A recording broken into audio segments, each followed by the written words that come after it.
What's up, ladies and gentlemen? Welcome to another exciting episode of Talk Inside the Ring. Ladies and gentlemen, with the ref in the corner, let's ring that bell because it is time to talk about some Impact Wrestling. Now, whenever you have a wrestling company, you need a few certain things to make it work. First of all, you need the wrestlers. Second of all, you need the ring. Third of all, you need match types. You need matches, and that's what we're going to be talking about today. Impact Wrestling's various match types that made them different from the WWE, that set them apart from every other wrestling company. So, Impact Wrestling's match types. Now, there was a lot of things that made Impact Wrestling different. The ring itself, the six-sided ring, and TNA did not wait. They freaking milked that thing. With the six-sided ring, we got their usual steel cage match, but it was known as the Six Sides of Steel. But what was very different about it, and it was actually the very first ever steel cage match I seen in TNA, was a match between Kurt Angle and the Monster Abyss for the TNA World Championship. And they said that it was a submission match, and I was like, holy crap, TNA only does steel cage matches and their submission matches.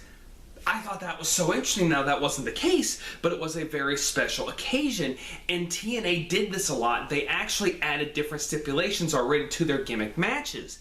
I thought that was very interesting. Like I said in my previous video before, when you had Jeff Hardy going against Raven at Lockdown in a steel caged table match. I thought that was very innovative, very creative. It was very interesting. Yes, it was a gimmick match, but it was a new flavor. It was a new take on something, and I enjoyed it. And also, TNA has their own version of War Games, you could pretty much say, called Lethal Lockdown. It takes place every year at Lockdown, where you have two teams of, I believe, 5 to 6 people, and you have either the good guys, one team has the advantage and the other team doesn't. And the match doesn't officially start until every single person is in the ring, and then they drop the ceiling down that has the weapons. That is something that I have always enjoyed. I thought it was interesting with the teams. The very first one I ever saw was between Team Cage and Team Tomko at Lockdown 2008. Great way to implicate the steel cage and to make it different and to make it seem very innovative and just added something brand new. I love Six Sides of Steel. Great match type. Next, we're going to, I guess you could classify their version of WWE's Money in the Bank, you could say, but also at the same time, not really. But Feast or Fire. This was a match that took place every single year at a pay-per-view called Final Resolution. And it was the combination, pretty much, of basically Money in the Bank and a pole match, because we all know Vince Russo loved the pole match. And I'm not going to say much more about Vince Russo because I do not want Jim Cornette someday saying he can't wait to piss on my grave.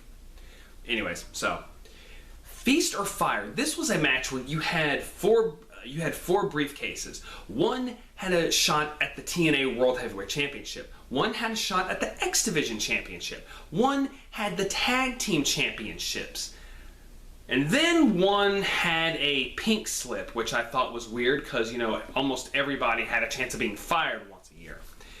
But this was, I feel like, a very interesting way. And not only was it for the World Championship, but they did it for the other titles. I think that is something that they should do more often. Have Money in the Bank be a pay-per-view that not only has the briefcases for the men and the women, but do it for different titles. Maybe do it for the tag teams, or have that spread out throughout the weeks before the pay-per-view or something like that. But I just loved this idea. I was like, okay, they're giving more insight and they're shining more on the other championships instead of just the World Championship. I thought that was very innovative, and they always did this thing after the pay-per-view, the Thursday night afterwards, where you would actually get to look and see. It was basically Deal or No Deal, where you got to see what was inside the briefcase. You had Jeremy Borash going up to the winners, and okay, let's see what you got. Oh, you got a shot at the World Heavyweight Championship. So, very creative idea. Even though it is on a pole match, I enjoy it for what it is, and it's their take on Money in the Bank, basically. So now we get into another interesting match type, King of the Mountain. This I also kind of feel like was their version of Money in the Bank. And the reason was because of the stipulation. It was a reverse ladder match. First of all, I was like, holy crap, that is amazing. Taking something and spinning it on its head. I liked how TNA was being different. The King of the Mountain match was where you had, I believe, 6 competitors and you had to get the World Heavyweight Championship, or the title that was ever, being defended or offered. You had to get it from the referee, and you had to hang it on the hook instead of bringing it down. You had to hang it up instead of bringing it down. But you couldn't just go to the ref and get the belt. You had to become eligible. And how you did that was you either pinned or submitted somebody, and whoever got pinned or submitted, they had to go to the penalty box, removing them from the match for 2 minutes, I believe. It was either 2 or 5 minutes, one of those two.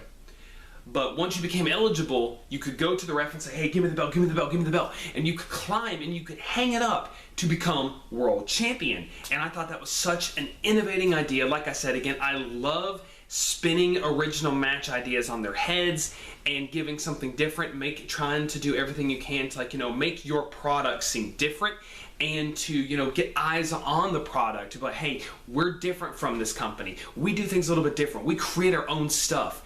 It was original, and it was just innovative, and it created some good stars from the fact that Kurt Angle was practically TNA's very first ever World Heavyweight Champion, to Samoa Joe being the very first ever person to walk in King of the Mountain and to walk out King of the Mountain World Heavyweight Champion, because whoever usually entered King of the Mountain, they never walked out as World Champion. So you got that going for it, and they also did it for the X Division Championship as well. That was also very innovative, the fact that they were giving more spotlight to the mid-card title.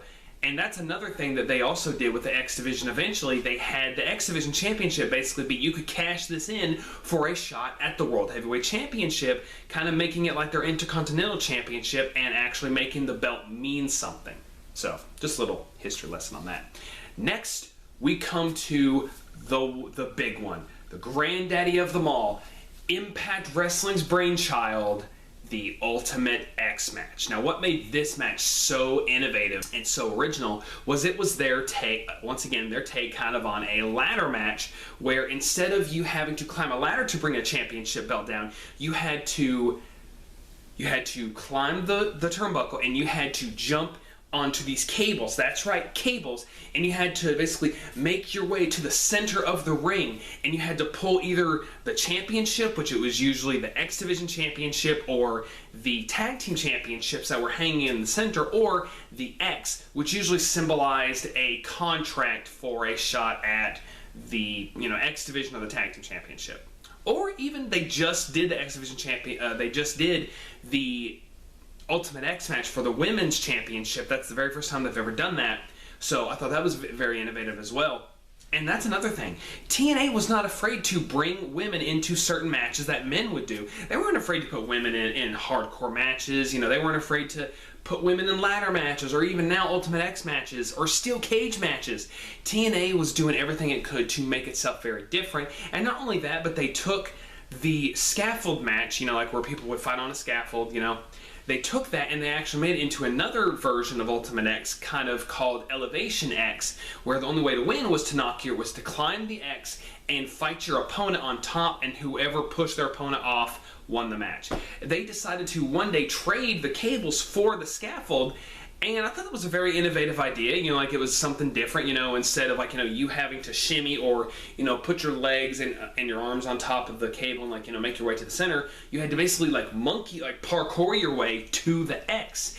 And I thought that was, once again, very innovative, very different. It made TNA, and it even shone light on the X Division, and that was TNA's main thing, really, was the X Division, and what made it different from the Cruiserweight division. And it just made TNA very different, and it was something that always caught my eye through the years of 2007, maybe all the way to 2013. And I also forgot to mention that Impact did a variation of the 6 Sides of Steel, where they put a table match inside the steel cage with Jeff Hardy and Raven. Now, I might have already mentioned that before, but just their ability to, and their desire to be so different, to give someone else a different view into pro wrestling, made them a good company. But ladies and gentlemen, put down in the comments below if you were ever a fan of Impact Wrestling, and if you're a fan of Impact Wrestling now, let me know, what is your favorite match type that they have done? What is your favorite match stipulation that they do nowadays? I really want to know. Don't forget to elbow that like button, spear the subscribe button, ladies and gentlemen. And I hope you all had a Merry Christmas, because now we're gonna get ready for summer. Have a good day, guys, and I'll see you on another exciting episode. Talk Inside the Ring. And maybe you can get yourself a shot at this or that championship. I'll take on all comers, ladies and gentlemen. Have a good night, and we'll see you next time.